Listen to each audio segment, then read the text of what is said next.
What if every photograph could feel and look like a movie? That's the magic of Jeff Wall's cinematic photography. Jeff Wall's images look like candid street photography, but here's a twist. They're not real per se because he hires actors, builds sets, and reconstructs everyday moments. Yet his images feel quite realistic. And so today we're exploring Jeff Wall's radical approach to photography in the sense that he approximates photography to cinema. And of course, we're going to see what me and you as photographers can learn from it all. When you first encounter a Jeff Wall photograph, it might feel like you're looking at a still from a movie. It's vivid and cinematic, yet Wall is the mastermind behind what he calls the quote-unquote cinematic photograph, a term that perfectly captures his approach to image making.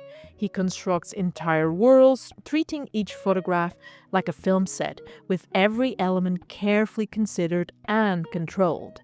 Therefore, Wall's process is a meticulous one. He hires actors and sometimes even waits for the perfect weather to recreate a memory or an idea that he wants to bring to life within the image. And one thing you first notice about his work is the scale of it.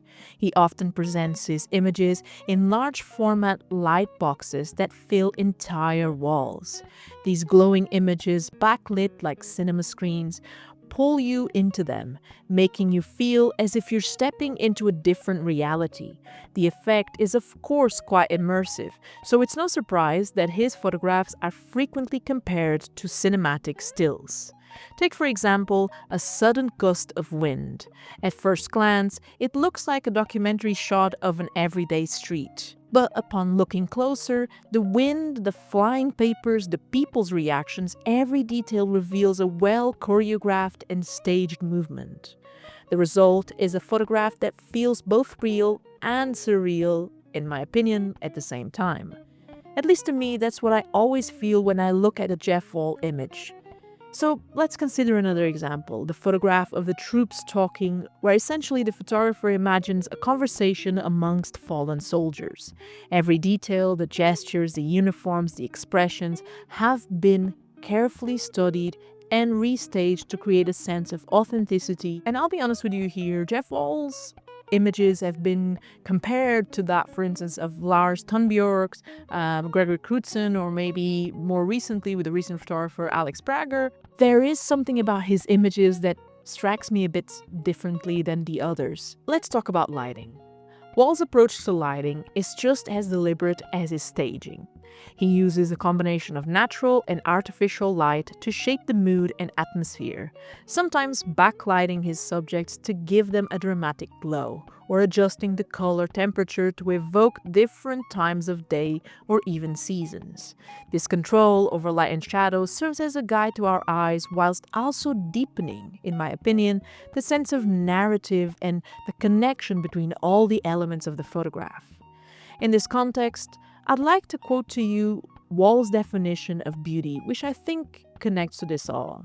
Quote, "Beauty is the outcome of the level of artistry, a kind of coherence in an artwork that is super satisfying to the eye and to the mind, exciting to see, to experience, and full of energies and meanings we don't necessarily understand." Which made me, of course, reflect and made me think that photography can be indeed as intentional as filmmaking. That a photograph doesn't have to be a shot of reality, but can be a carefully composed vision built from memory, imagination, and meticulous planning. Would you agree with this? Let me know down below, because now I want to actually dive into something that he said that stuck with me, and that is that he said, "I begin by not photographing."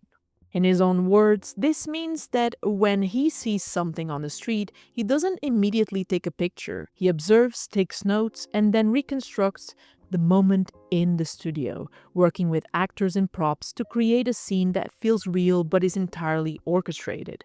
This approach allows him to dig into the essence of the experience. Per his words, to capture not just what happened, but the emotional truth or idea behind it. Therefore, we should consider his words and think of his photography as a medium that depicts something else beyond the frame.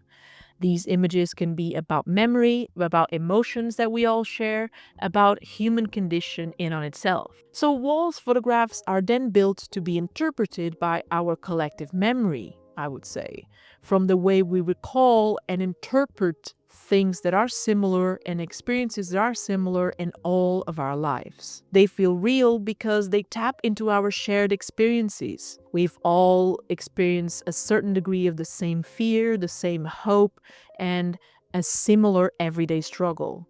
Which raises a question. Can staging in photography really reveal deeper truths that perhaps at times a spontaneous shot can't? I'll leave this to you, but what I do think is that Wall's work definitely changes the traditional notion that a strong image is the result of the so-called decisive moment where our heart, mind, and eye align in harmonious perfection. By blending fiction and reality, I believe that Jeff Wall creates images that are open to interpretation and invite us to think about what's really going on beneath the surface. Now let's talk about lessons. At first glance, I think it might seem like Jeff Wall's staging methods go against everything we're taught about when it comes to authenticity in photography.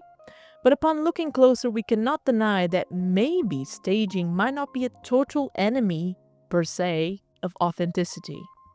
In fact, some of Wall's images shows us that intentionally and careful composition can indeed, at times, bring out a deeper truth about something or someone. When Jeff Wall says that he begins by not photographing, I think this means that for him the act of creation starts long before he presses a shutter, involving therefore a lot of observation, reflection, and care.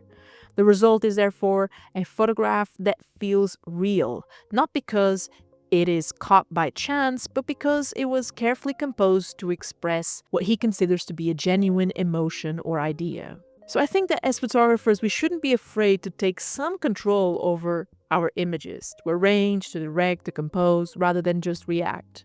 An interesting idea I'd like to take from Jeff Wall and maybe pass it on to you is to also think cinematically, to emphasize the narrative, to not be afraid of using whatever you have at your own disposal to enhance a detail, a texture, a vital point of your images.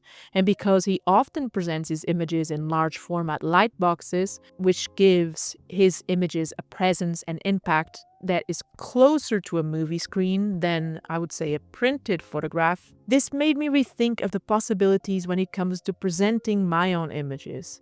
Even if you're shooting documentary or street photography, you can take inspiration from Wall's cinematic sensibility to try to see your images as part of a larger story. And experiment, of course, with different ways of presenting them, maybe even using light boxes or digital displays yourself. But of course, this depends on you and if it's for you or not. As usual, I give more general points of view in my videos, and if that applies to you or not, that's up to you. But one thing I would say that I think can be a really good takeaway, at least for me it was, from Jeff Wall, is that I think that he treats memory as a tool, and maybe we photographers can do that as well and see how that can potentially change our approach or even the subject matter of our photography. In Wall's photographs, he reconstructs moments that he remembers, using his own experiences and emotions as the foundation for his images. And this gives his work a more personal quality, but at the same time an almost universal quality because they feel familiar because we all share memories on similar topics. A moment of extreme happiness, a moment of doubt and fear, a moment where we were faced with the unknown, a moment where we made a mistake. As photographers, we can practice using, therefore, our own experiences to build our next images, maybe, rather than just reacting to the world around us. This approach might give you the freedom to create work that's deeply personal and meaningful. If for no one else, yourself alone. And while I used to think that staged photography might have this sort of coldness about it, because in fact, the images are so kind of overworked from a visual perspective. Um, I think that Jeff Wall really actually made me question this idea that maybe in some cases, some images can definitely communicate something deeper, can definitely function as social commentary. And so, obviously we're on the realm of not so much your street photography, your documentary photography, we're entering the realm of fine art photography. And so that's obviously what art also does. It poses questions, it poses commentaries, and etc. And so I think that in a way, this video made me question that and made me maybe perhaps change my perception of it. And I think in that way, it worked for me. So hopefully it worked for you, gave you some food for thought, whatever that might have been. Thank you so much for watching and for supporting the channel. I really, really appreciate that. And I guess that I'll close the video now and I'll see you in the next one. So take care, stay safe, keep shooting, keep creating, keep learning photography, as I always say, and I'm out. Peace.